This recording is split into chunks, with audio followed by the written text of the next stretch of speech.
All right. Next thing I want to talk about is social conditioning. But before I do that, I've kind of gone into a lot of different directions with all the evolutionary psychology and honest signals and RAS and all that kind of stuff. So it may be a lot right now. I want to take, if you guys have any questions on any of this stuff, I'll take some questions, see if I can explain and just clarify any of that before we get on to the next section. So yeah. So would you recommend being a lover like throughout your progression of game, and when you get older, become the provider for long? So basically, do the whole hookup, one-night stands, and when you're mature, do the whole long-term relationship thing? Well, so any interaction you have with a girl, she can't judge how you were 20 years ago. She can only judge how you were with her. Gotcha. Okay? So I wouldn't say like start out as a young guy and be like the lover guy, and then as an old guy become the provider guy. Right. But what I would say is if you want to go for a lot of hookups, be the lover guy for sure. Right? In fact, being the provider guy can hurt you in terms of getting hooks. That's something we'll talk about tomorrow a lot. But what I would say then is if you decide you actually want a deeper relationship with a particular girl, then you can allow yourself to go into that provider frame a little bit. A friend of mine who has really, really good game, he has this thing, he calls it the buy a steak dinner method, right? And that's not a method to have sex with a girl, because a lot of guys do that. A lot of guys do the buy a steak dinner to have sex with a girl, right? Let me show her I'm affluent and I can like take her out and that kind of stuff. What he does, he sleeps with a girl, but then he'll take her out for a steak dinner to show her he actually like is okay taking care of her a little bit and actually cares. Right? He'll take her on a date to show he cares. So I would say that what you should do is start out with most girls in that lover frame or err on that side. It's okay if you're a little provider. It's okay if you have that aspect, right? Because again, if you could be a 10 out of 10 lover and a 10 out of 10 provider, of course you'd want that too, right? But it's easier to move from lover to provider than the other way. So err on that side at first, but then once you've hooked up with a girl a couple times, you actually have a connection, you've decided you like this girl, by all means, you can allow yourself to have some provider characteristics. Cool. Yeah. Yeah.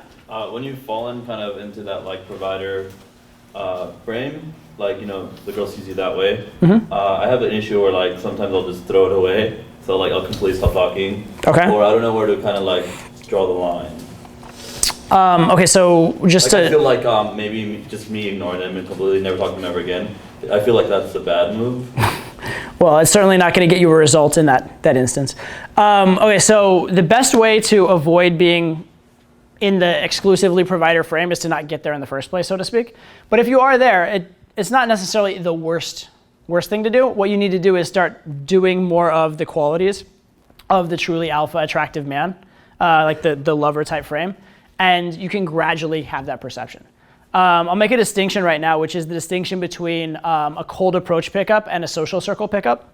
Right? Social circle being where you know someone, they get to know you over time, like you're in class with them, you go to work with them, you have friends of friends in common, that kind of thing. A lot of times on a cold approach pickup, it's almost necessary that you start out as high value and then build the comfort over time. The reason for that is if they don't see you as value immediately, why would they stick around to find out more? Okay, so it's almost a necessity that you start high value in that context. However, in a social circle context, if you are a member of that social circle and it is like a social circle that the social circle has value, a lot of times that value is a provider value. For example, say you went to the same school as a girl, like maybe the same college as a girl, right? Well, you're gaining provider value from that association, right? You have friends in common, which says to her, you're less likely to screw her over because you'd be burning all those social relationships. So that builds trust. The fact that you went to school with her means that you are educated and have some prospects job-wise. So that means you're already coming in a sense, from a provider frame, which provides some comfort, right? But because you also have a reason to hang out again, because you have those mutual friends, you have that mutual social connection, even if there isn't a ton of inherent lover value in the first interaction or in the first few interactions, that doesn't mean you can't then build that over time and she'll get to know that about you, right? Everybody's relationship with another person is growing and evolving over time. And I'll give you an interesting sort of an idea. People make decisions based on what we call heuristics, right? They take a variety of information that they're kind of receiving from the world or receiving from a person over time, and they're comparing it to previous information, right? And so, say for example, if I were to meet you, right? You're dressed in a particular way, right?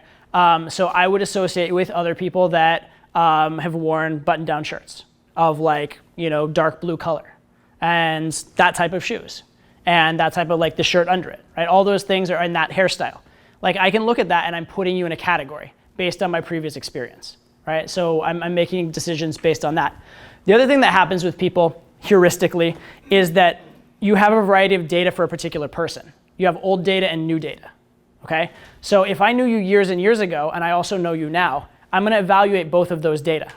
However, I'm gonna assign more importance to the more recent data, okay? So the fact that at one point you are in a provider frame with someone, as long as that interaction continues and you continue to have interaction with them, if you from there give them better, more recent data of lover characteristics, you can always put yourself eventually into that other frame. Does that make sense? Yeah. Okay? Thanks. Absolutely. One more? Okay.